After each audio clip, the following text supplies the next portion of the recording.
Traffic warden खुद नहीं है गेट पे ड्यूटी कर रहा है। ट्रैफिक वार्डन उरले पासे खड़ा किया नहीं उरले गेट पे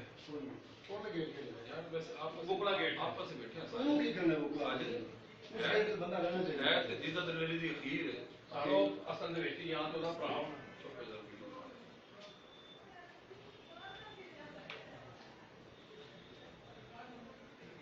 एक दो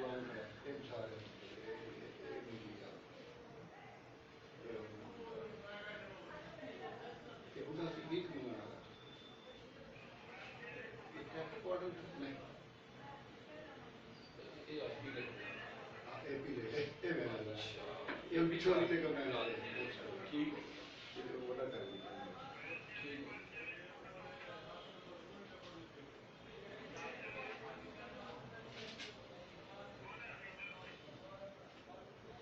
बस ठीक है बट सब काफी है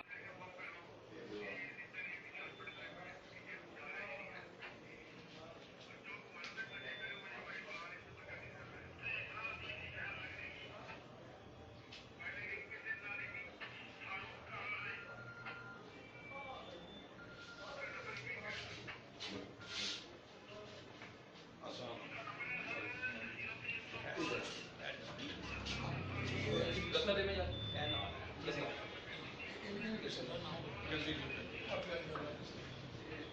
एक ऑफिस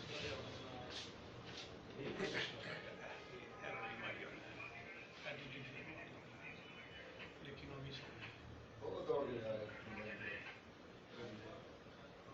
उस मगरे मोटरसाइकिल मगरे लग गया